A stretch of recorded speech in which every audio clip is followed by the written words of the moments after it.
Welcome to another Cafecito conversation. And this is an opportunity for me to talk to a dear friend and colleague in our virtual coffee house. And today I'm just so happy because I'm with Dr. Carmen Varela. Carmen is the director of the Office of Accessibility and Disability Resources.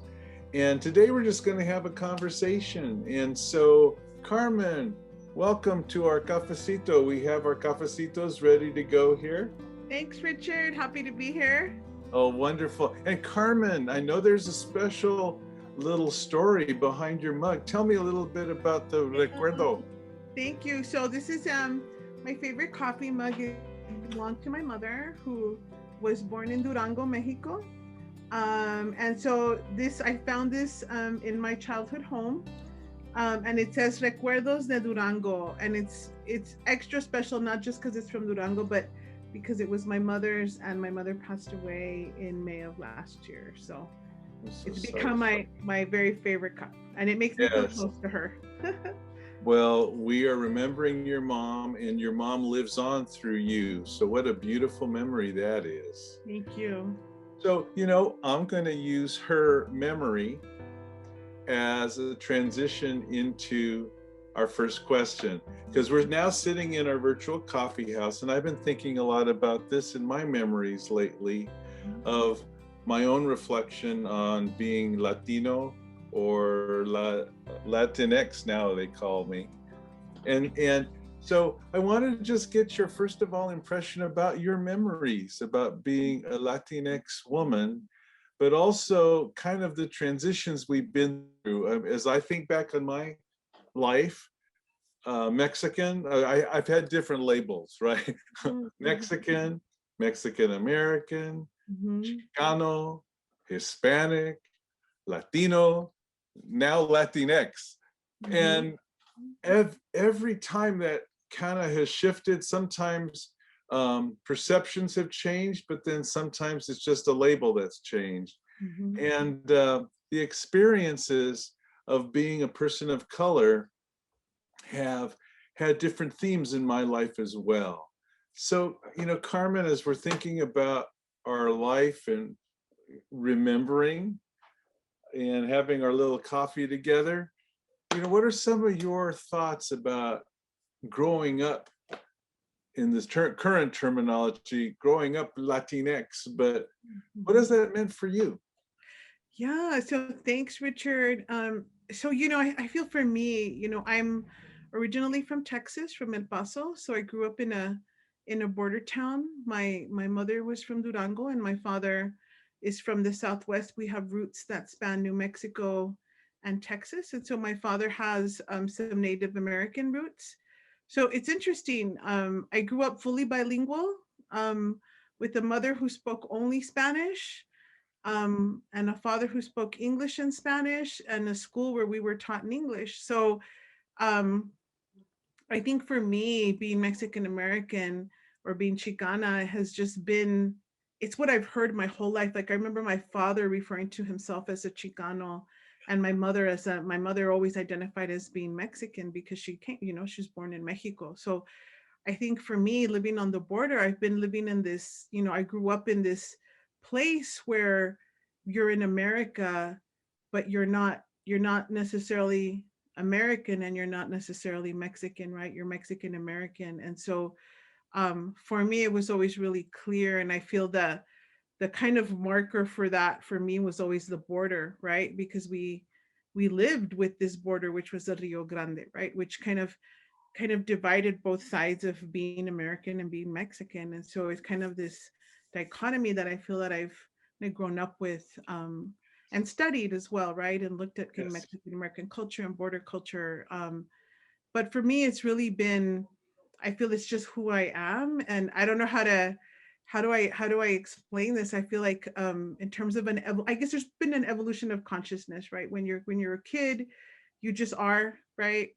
You just kind of are, and your mother doesn't speak any English, so you speak Spanish to her and you speak English to her, and as you get older and you become more conscious of who you are and what it means, right? And what it is to navigate spaces, as Right. a Mexican American, whether you're in school, whether you're out in the community, has been a really interesting journey for me. And I feel like I didn't get to appreciate, I didn't appreciate it as much as I got older, got into college, really kind of got to learn so much because, they don't really teach you anything when you're growing up in elementary, middle school, high school, right? About about your culture. Your culture is a part of who you are and your daily experiences, right? But nobody tells you the real history of Right. our people. And so yeah, I mean, it's been I feel like it's who I am, like in terms of my identity. I identify as a Chicana,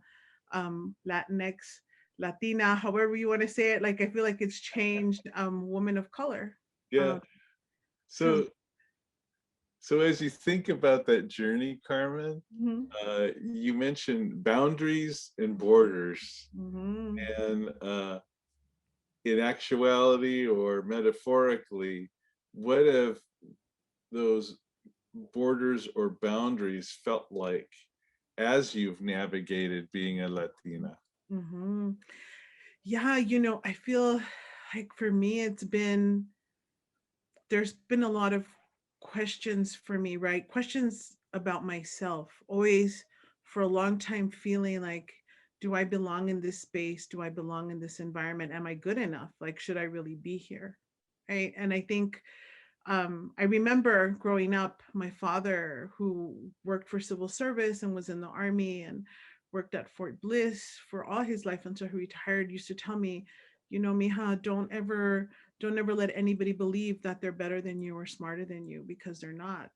And so I always held on to that, right? What my father told me. And that was what I brought in terms of my confidence, and like I had to believe that to be able to navigate those spaces. Otherwise, you kind of get eaten up or don't belong, right? Or you kind of you don't you it's difficult to navigate those spaces without that kind of confidence. And I think, Right. for me, it's been important to keep that in mind, even at times. And I think navigating white spaces has been difficult for me because I grew up on the border, and I grew up in a place where I was immersed by my culture every day, where there was no diversity, in my neighborhood, in my family. It was all Mexican American people, my community, my schools, everything.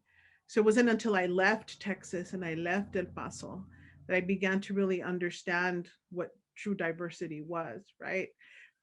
Because even though I'm not a white person, right? It was just Latinos. That's all I knew for a very, very long time. So there's an element of course, navigation Mm-hmm. and taking with you a certain amount of tools in your toolkit. Mm-hmm. And so one of the key tools that your dad provided for your toolkit early on is that pride in who you are Mm-hmm. and how you carry yourself no matter what the situation is. Mm-hmm. Are there other tools, if you were, for example, talking to some Latinx students right now as they listen to this, what might be other tools that you would tell them would be helpful for navigating a dominant culture and dominant society?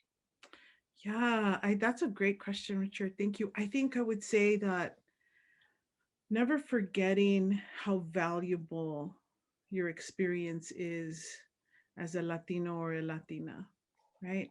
And understanding the richness of our culture and how it enriches every space and environment that you go into. And I think also not being afraid to take up space. I think for Latinas especially, we're kind of taught, many times, to just kind of be quiet, be just kind of laid back, be humble. All of those things are great, right? But when you are navigating the professional world and the academic world, they don't necessarily serve you well, right? So I feel like culture is, it's a beautiful thing, but for women and for Latinas, it can also be something that really can hold us back and holds us down. So I Whoa. feel like really kind of, making, knowing, again, having that confidence about who you are, being able to take up that space, have a voice, right? Not being afraid to share your experiences, who you are, and just understanding and remembering that what you have to bring to the table is just as important as what anybody else is bringing to the table. Yes, Carmen. Oh, it's beautiful. The what you just said is beautiful, but also there's a sadness in me too Mm-hmm. that speaks to being caught in the middle between cultures. Mm-hmm. And so sometimes with a dominant culture, there's an expectation in order for us to survive, we have to give something up. Mm-hmm. We have to, like you said, there's certain qualities that we bring from Mm-hmm. our culture or a language that we bring from our culture.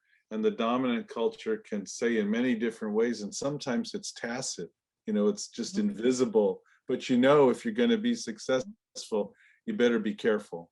Mm-hmm. And so,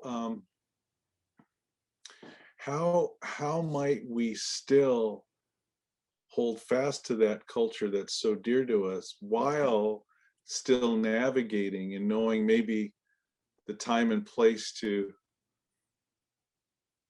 be culturally mindful of where we come from, and but yet still be honest with ourselves, like there's that caught in the middle aspect. Mm-hmm. I feel like, I feel like it really, yeah, I feel like sometimes you have to, I feel like for me, right, I feel like there was a point in time where I realized like I something has to change for me, right? I need to have a different approach and mindset about who I am and what I bring. And I feel like at this juncture, um, that being able to navigate these spaces in academia, right? One, knowing, having the education, having the experience, knowing my discipline, right? Well, becoming an expert in my discipline is what has been for me, like, number one. Like, this is what I love to do. I love to be in service of people with disabilities and in service of humanity generally, right? And so what I bring in terms of culture and who I am and my lived experiences, I think only enriches my practice, and it helps me to better understand my students' experiences, the experiences of people with disabilities who come from marginalized communities, right? What are all of those things that we experience? I don't feel so much anymore like I have to. I feel like I'm careful in terms of, I may be more conscious about knowing when spaces or conversations aren't friendly, or where people are not being, um what's the word, culturally competent, Right. right? And now feeling much more adept at calling that out in a way that is tempered, but in a way that also doesn't, I feel like we also have a responsibility, right? When we're working in academia or in any professional space, around when things happen to us, when we suspect that there is something that it just doesn't feel right, and maybe it doesn't feel right because of who we are, right? Or Mm. the way that we hear something, or the way that we experience something that has happened is different than the way that somebody else would experience it. And I feel like it's okay to say it and to voice it. I feel like now I've learned how to do that better, right? How to bring that up, how to be able to talk about it and have conversations about it. And I'm going to say that oftentimes those conversations are uncomfortable for people, but I think that they're oftentimes very necessary to have. Right. So those conversations, in order to go to a deeper level of understanding, are vital. Mm-hmm. Um, and you also mentioned the importance of holding fast to our culture, Mm-hmm. but then also it's kind of like almost like a formula. I was thinking it sounds like a magic formula. Hold fast to the culture and be proud of it. Have a niche or niche where you know your content. And when Mm-hmm. you know your content and you know your culture and that's who you are, you can blend them together in order to bridge not only within your own culture, but the culture of others. Mm-hmm. Absolutely.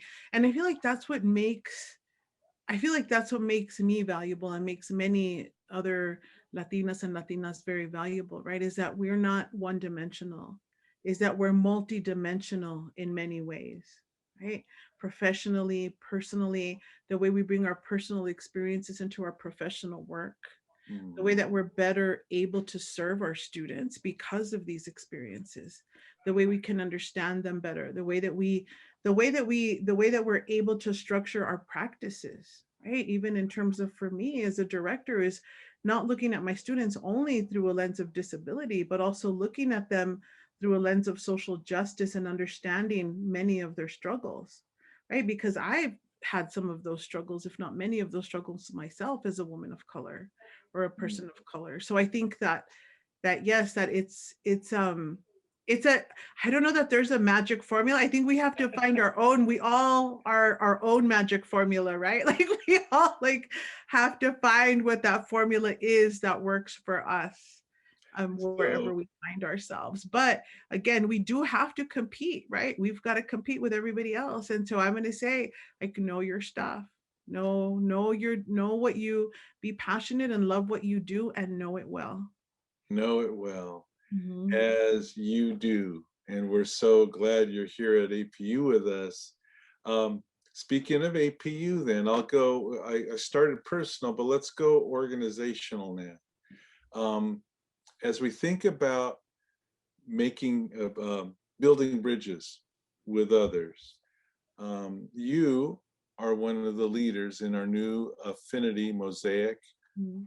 association, the Latinx Faculty Staff Administrator Association.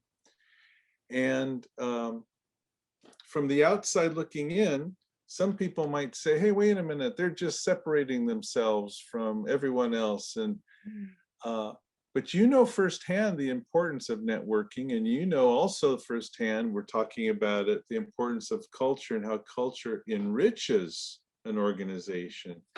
So what might you say to those at APU who are listening right now, uh, to let them know that mosaic associations um, are very important to diversity, celebrating diversity, networking?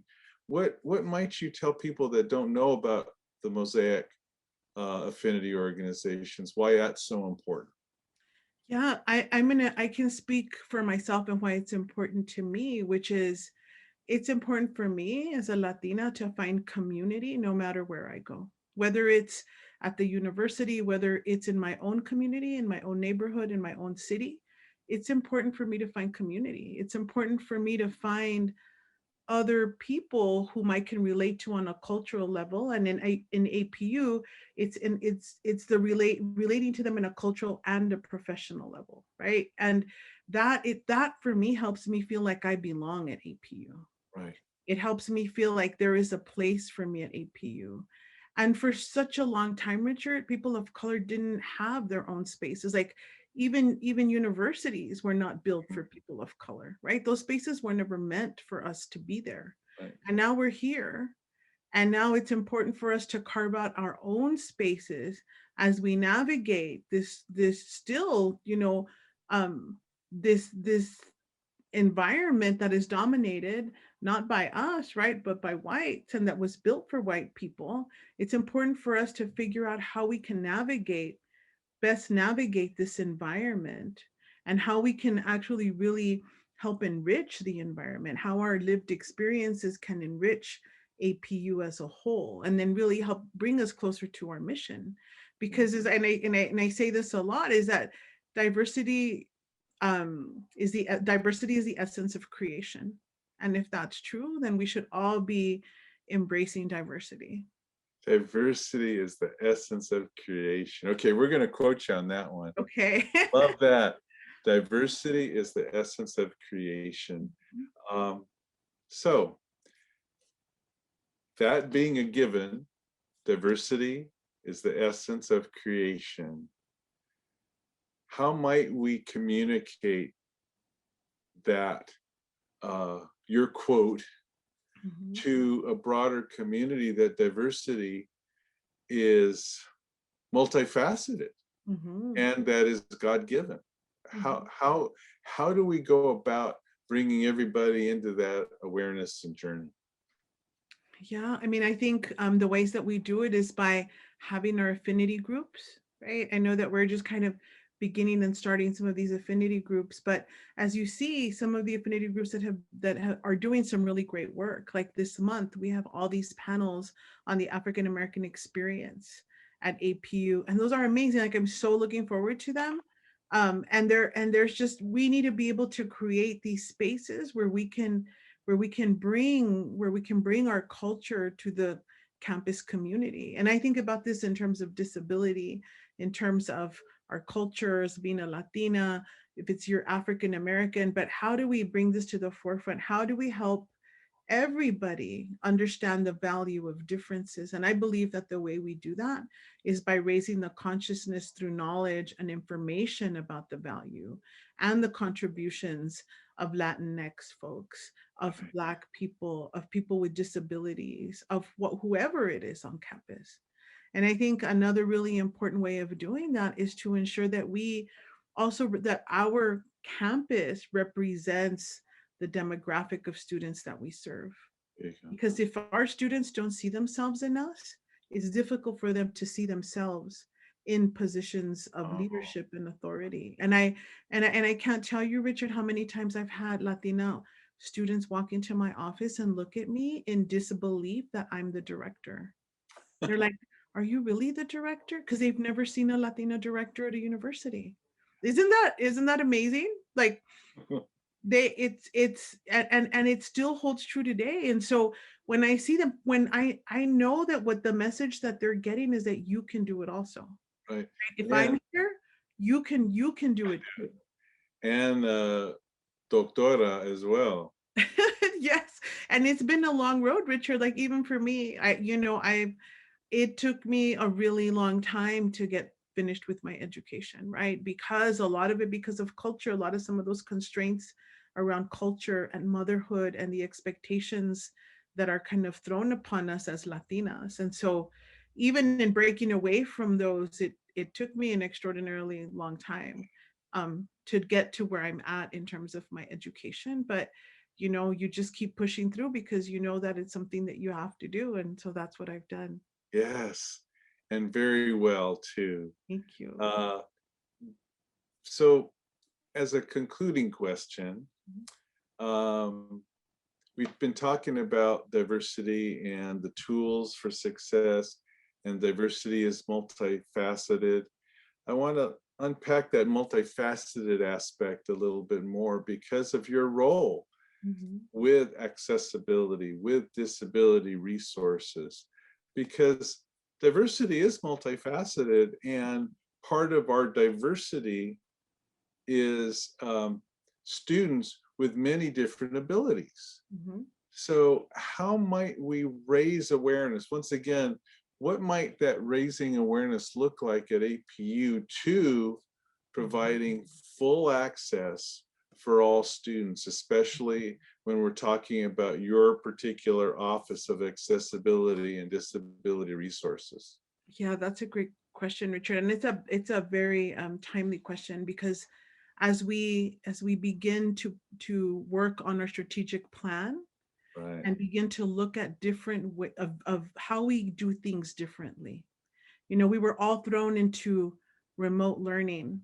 People with disabilities have been fighting for remote access to spaces where they weren't remote. It's been frowned upon. Now the whole world has to go remote, and all of a sudden it's okay and it's doable, right? So there are lessons to be learned, right? Which are lessons around universal design of spaces. So universal design, I'm sitting on some committees right now where we're looking at how do we begin to implement the principles of universal design of learning and instruction in online pedagogies and curriculum development. And this is not just specific to people with disabilities. This is for all students. It is definitely something that benefits people with disabilities, but it's something that benefits all students, right? Different modalities to learn, different modalities of instruction and of teaching. And so now we've been in this shipwreck. I always talk about COVID as being this massive shipwreck that kind of sunk us into the ocean. But then what happens in shipwrecks, you always find treasures, right? You always find things that are valuable. So for me, it's like pulling that out, right? What do we learn from this, and what can we take from the shipwreck, and what's been unearthed, and what do we see now, and how do we make this better? So for me, it's around really pushing that for the campus to ensure that everybody has access moving forward, because we're never going to be the same again after this pandemic, I don't think. And now we know what's possible. And so I'm excited about this kind of whole new change, or this whole new kind of evolution of thinking that people have been forced into, to think about accessibility and to think about access. And so I'm really hoping that as we move forward and we begin to develop online courses and even in-person courses, is that we begin to really look at those principles and really implement them within the curriculum, and even within student affairs, even within academic affairs, and even spaces that are not classroom spaces, right? But how do we even access a service? How do students access our libraries? How do students access our groups, right? For student groups, etc. So that's something that's really exciting. So I'm excited to be a part of that change for APU. It makes me really happy to know that we're going in the right direction, and knowing that the university is behind ADR, and that I've got some really good support from student affairs to kind of to engage in this really important and critical work. Well, we're blessed. We're blessed that you are with us at USA Pacific University. We're blessed that you are bringing cultural background and knowledge, mixing that and blending it with your expertise, and being hopeful for a future that we'll be realizing together. So thank you for your day and joining me in our Cafecito conversation. Absolutely. And Thank you. let's not make this the last time we get together. Still are praying for a time when we can actually run across the street to our little coffee shop and have a coffee in real time. Yes, I look forward to it, Richard. Thank you so much for having me. God bless you, Carmen. God bless you too.